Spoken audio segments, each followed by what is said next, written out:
So you guys had gone to the island for your honeymoon, and then you tried to go back on the 27th. Can you describe what time you were supposed to fly back, and then what happened during that process? Yeah, so our original flight was supposed to leave at around 2:30 on Monday. We got to the airport around 11 o'clock in the morning. Um, Everything was normal. Got through security and all the checkpoints and everything. Got to our gate. That once we got to our gate was where it started getting a little sideways. We started being a little skeptical. The gate changed like 6 times within about 30 minutes. We were going on this side of the airport, then back over to this side. Like it's like we were all just running around like herds of sheep. And then we get on the plane as scheduled on time, and we start getting ready to take off. The pilot told the flight attendants to prepare for takeoff. So we're like, all right, cool, we're about to leave. Everything's good. Then about 2 minutes after he said that, we like turned a corner, like where we were about to take off at, because I watched a couple other planes take off at that spot on the runway. And once we turned the corner to that, he just came over the speaker and was like, I'm close to my 9 hour limit. We're gonna have to go back to the gate. We're kind of like, wouldn't you have known what your time was before you got on the plane? But that seemed a little bit weird. So we went back to the gate and we sat there for about 30 minutes, and they said, okay, we're not going to fly you to Charlotte, because we were supposed to fly to Charlotte. They were like, we're going to fly you to Miami and then um, change crews, and then we'll fly you to Charlotte from there. So then we go back out onto the runway. Same thing. He says, flight attendants prepare for takeoff. And then same exact thing. But this time it wasn't his hours. He said, we're having a problem with the engine. We're going to pull back up to the gate. So then we pull back up to the gate. We sit there for probably close to another hour while they work on the plane. And we ended up just getting deplaned after about 3 hours. It was after 5 o'clock before we got deplaned. We sat on the runway with pretty much no AC. That I don't know what it is about when you're on the plane before you take off, but the AC is like not powerful at all, and it's a sauna down there. I mean, it's hot in Curacao. It was like 90 degrees with 90% humidity. We were cooking on that plane. And people starting to get restless. We finally get off the plane. Then we're told that the flight was moved to Tuesday. So then they're trying to get us vouchers for hotels. We waited in line for about 6 hours to get a voucher for a hotel, which luckily they put us in an all inclusive hotel, so we were able to eat there, which was nice. But some people were being put in other hotels that were not all inclusive, and they were given $12 food vouchers, which is a bit ridiculous, I think. I mean, you can't even get a meal for $12, and we were going to have to figure out multiple meals on our own. So we go through that whole fiasco day one. Then we come back to the airport on Tuesday. Our flight got moved to 3 o'clock on Tuesday. We get to the airport again at about 11 o'clock, just to be there early, because just with the way the shuttles ran from our hotel, we'd rather be there earlier than late. We're all waiting in line. As we're waiting, it gets pushed back to 5 o'clock. Then it gets pushed back to 8 o'clock. Then it gets pushed to the next day. So we're sitting there like, all right, cool. By about 1 o'clock, we knew that we weren't flying out that day. Like, we weren't flying out Tuesday. And they were not giving us vouchers for hotels yet. They were still saying excuse me, they were saying that no hotels were contacting them back, and we couldn't get any hotels. So we ended up just staying at the airport, just waiting to know whether or not we're leaving, staying, what, until about 11 o'clock. Well, no, about 10 o'clock. About 10 o'clock that night, they said that they were flying a plane in. There was like already on the way from Miami, an empty plane coming to pick us up to take us to Miami, to then get us to Charlotte or wherever else we needed to. From there, which did end up happening. We did end up getting on a plane last night, or not last night. My days are all messed up now. Late Tuesday night, we left probably about midnight and flew to Miami and then flew to Charlotte from there. And while all this is going on, there's other American Airlines flights that are trying to leave too. There was 3 or 4 flights that were originally supposed to go to Miami, not Charlotte, that were being canceled too. There were some people that have been there for 5 or 6 days, like since the end of last week, trying to leave, and they were still not getting off the island. Luckily, we got off. I don't know how we jumped the line for that rescue plane or whatever it was that came to get us in front. I think it was just because they had already given those Miami flights vouchers on Tuesday, because when we were waiting in line on Tuesday, we were in line next to the Miami flights that were supposed to leave as well. And their flight got canceled probably about an hour before ours did, and they got them hotel vouchers and they were out the door. And I think that's the only reason why we kind of lucked up and skipped the line to get on that first plane off the island. And some people are still stuck there that have been there longer than us. But yeah, we were given no accommodations while we were waiting there. We were given no water, no food or anything while we're waiting in the airport. We were there for both days. I mean, we were stuck in the airport both days, like 12 hours, and no food, no water, no place to sit. I mean, after about 5 or 6 hours, people are just laying on the airport floor because there's no place to sit. It was just mayhem in there. People were getting pretty restless. Shoot.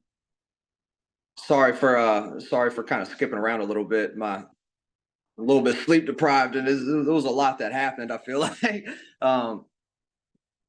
Is there anything you'd like more detail on? Yeah, so could you kind of describe the atmosphere? We saw another woman had made some TikToks about how there was kind of a chaotic energy at some points in the airport. Could you describe what you observed and kind of were living through in those moments? Oh, it was definitely chaotic. The people, one, were getting frustrated. Like, the passengers of the flights were getting extremely frustrated just being stuck there for so long, especially the ones that have been there longer than us. Like I said, some people have been there for close to a week stuck there. But I think the thing that we were most upset about was the lack of communication from the airline employees and the airport. I know it's not the airport's problem, it's the airline's problem, but I mean, we would go 4 and 5 hours with no word on anything that's going on.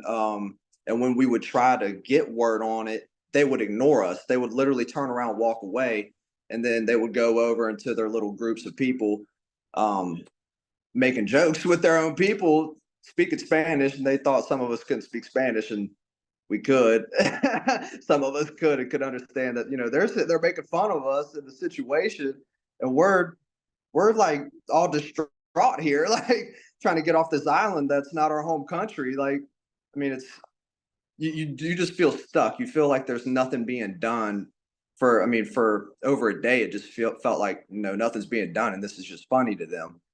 So it definitely became chaotic, and there was no sense of urgency from the airline to do anything about the situation, whether it was getting a plane down there to take us home or getting us in a hotel and getting us accommodated properly. There was no urgency whatsoever. We were just there for hours on end, and it felt like, we might be camping in this airport for a few days till we figure out a move from here. People were definitely getting restless. And so just to confirm the timeline, you were supposed to fly out Monday, and then they gave you the hotel Monday night, and then you got the emergency flight Tuesday night, but had to stay in the airport for that Tuesday waiting period? Correct. Yes, we were in the airport all day from 11 a.m. in the morning on Tuesday until about midnight when we left. And up until about 11 o'clock that night when we actually got through the security, because we hadn't even got through the check bag part all day. We were standing in line at the check bag part all day until we got through that at about 11 o'clock at night. I mean, we're just standing in the lobby of the airport, no seating, no water, no food. And you know how water and food is at an airport. It's expensive too. Yeah. People were definitely getting frustrated. And we weren't even supposed to get on that flight. Our flight had already been moved to Wednesday at about, I'd say about 4 or 5 o'clock on Tuesday. Our flight had gotten moved to Wednesday at 11 o'clock, but they couldn't make hotel accommodations for us. They got the Miami flights accommodated, but they couldn't accommodate us. Hotels weren't calling back anymore. So we were just kind of stuck in limbo for 6-hour period until they confirmed that, they got an emergency flight to come down and get us. The flight that came down to get us Tuesday night flew down from Miami empty. There was no passengers on it. It was just the pilot and flight attendants just flew down empty. And they had no clue that they were kind of coming to get people stranded, essentially. They were asking us when we boarded the plane, they were like, so what's going on? Why, like, we had no idea why we were flying down here with an empty plane. Like, so they told us, they just tell us where to go, and we say yes sir type deal. But we were surprised that we even got the plane that night. We were all cheering when we saw it land coming to get us. And besides the mechanical malfunction in the flight hours of the pilot, were there other reasons that they gave you guys that the flights kept getting delayed, or they just kind of did not communicate that at all with you? Not at all. Not at all. There was no reason whatsoever communicated. Just, the airlines themselves, like the employees, didn't even communicate that to us. Every so often somebody in line would get a text update from American Airlines. Oh, the flight's been pushed to this date or this time. No reason given whatsoever.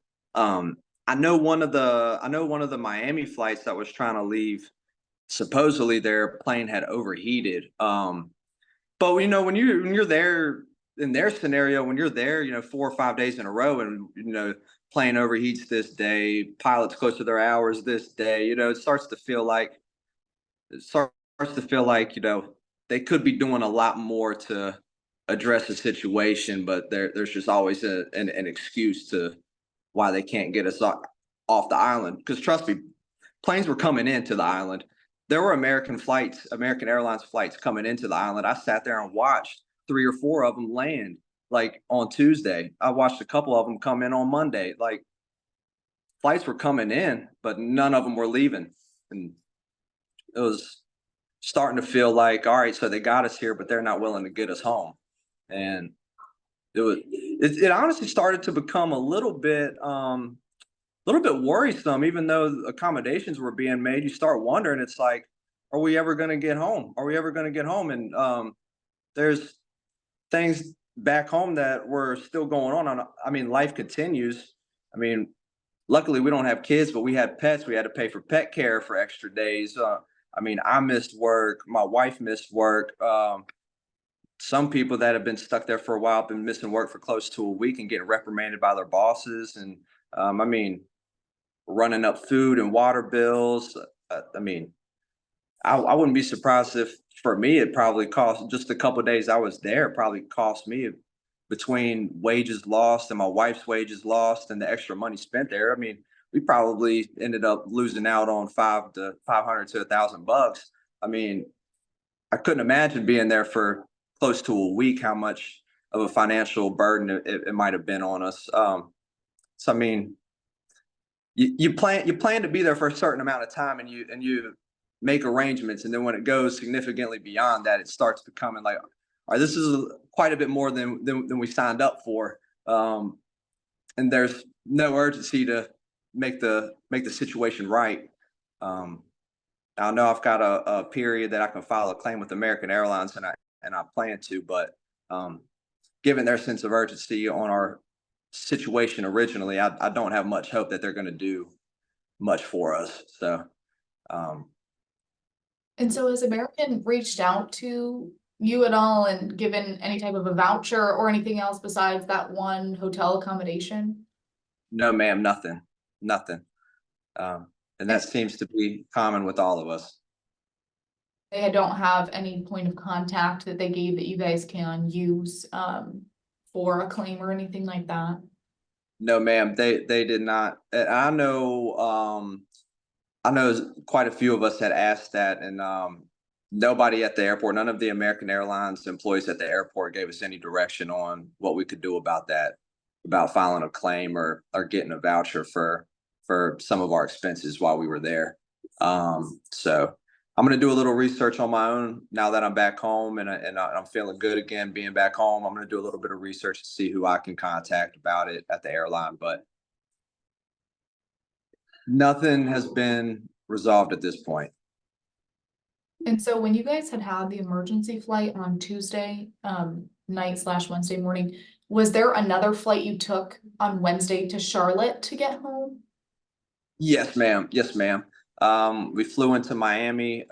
We got to Miami at about 4:30 in the morning, and then we flew out of Miami at 7 to Charlotte. And then, yeah, so we got to Charlotte at about 9 o'clock. Got to our car at about 10 and drove home from there. So we made it home. We stopped for some food on the way home. We made it home at about 3 o'clock yesterday afternoon. Yeah. So Thursday afternoon, you made it home, and then now everything is kind of back to normal, you would say at this point, for your Yeah. daily, day-to-day. Day to day, yes, ma'am. That's correct. Yeah, I got some rest last night. Got home, saw our pets, got which that was nice. Just crashed last night, and then now I'm back at work this morning. So back to our day to day routine. I can tell you something though. I think I'm more tired today than I am yesterday. Like I'm starting to, I guess, relax now that everything seems like it's getting back to normal, and I'll probably crash early tonight. I love it. So did you by chance know your flight numbers? Could you share those or maybe text the numbers to me just so I know what ones to ask American about? It seemed like, were you on the 1814 or the Mhm. 572? I was on 1814. Because the 1814, it seems like was the main, is it Curacao? Curacao. Curacao. It seemed Yeah. like that was the Curacao to Charlotte leg, and then the Yes. 572 was the Curacao to Miami leg. So I didn't know, was the emergency flight technically then the 572 Miami leg one, do you think? This is the weird thing. We couldn't find the Miami flight on any of the books. Like our flight, even when it flew us to Miami, it was still saying like our flight is on time at 11 o'clock from Curacao to Charlotte. Like we couldn't our flight number from Miami or from Curacao to Miami was 9607. But I tried to track it and I couldn't track it, at least in the real time that it happened. I don't know if it was because it was kind of an emergency situation. I don't know if they like had it in their system to be tracked or not, but it was a little, we were all a little skeptical because it was felt kind of off the books. Like we were already, stuck there. We were all a little like, where's this plane going? Are we really going home? Like but yeah, that one ended up being 9607. Yeah. And what was you and your wife's kind of reaction? This was your honeymoon.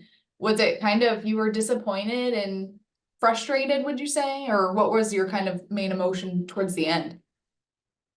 We were definitely frustrated. When we first left, because we stayed at an Airbnb while we were down there. When we first left our Airbnb, we were like, we might have to come down here again soon. We might have to, save up a little money and try to come down here in the next couple of years again.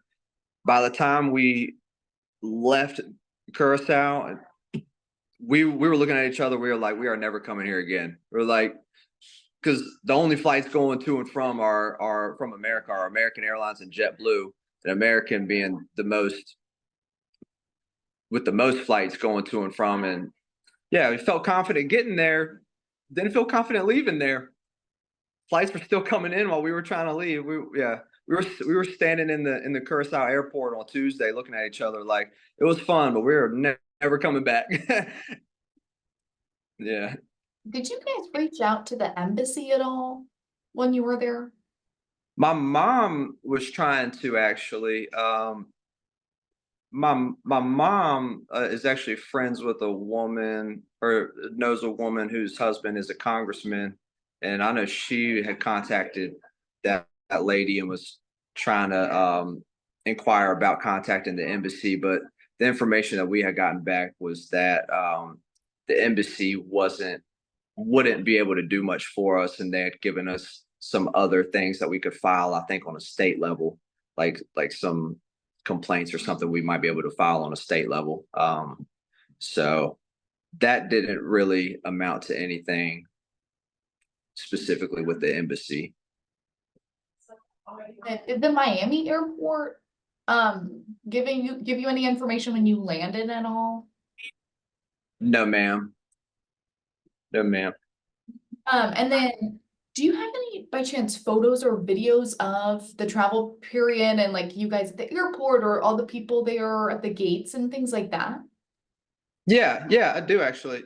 I've got a one girl that we were waiting in line. My wife got a couple pictures and a video, and then a girl we were waiting in line with that was right behind us got a video. I'm actually in the video of us all waiting there, and it's on TikTok. And then there's actually a woman that was supposed to be on one of the Miami flights who had been trying to leave, I think, since Sunday, and she had made a TikTok about it as well, that has gotten quite a bit of traction about being stranded there in Curacao. But yeah, I've got a few videos via my wife and TikTok that I can send you with all of us waiting in the airport. That would be great, just so that we could kind of give folks that visual of what was going on. If you could text them to me, if that's easiest. We could use those in our broadcast. And then I guess too, the people that you guys were waiting with, were they all mostly US citizens that were stuck? Yes. Everybody that we were in line with that I know of were US citizens and were trying to go home. Now, I'm sure there were a handful that were visiting the US and not citizens, but by far the vast majority, almost everybody, were US citizens. We were all trying to go home. And it's crazy. I never wanted to get back to Virginia so bad. he said, there's no place like home. Yeah. I love it. Well, I guess too, just any final thoughts about the process, and now that you're finally back home, any reflections about it that I didn't ask about the flight? I think the biggest thing was the whole, as frustrating as the process already was, and not being able to get home, and there's no urgency to correct it and get us home. Just the whole process at the airport was very dehumanizing. I mean, like, just the way we were treated by the airline, and the lack of accommodations while we were at the airport. I mean, I don't know how to describe it other than it was just straight up dehumanizing. Thanks for watching the ABC 13 YouTube channel. If you'd like to get more videos and live coverage and local stories, click to subscribe and download our ABC 13 News app.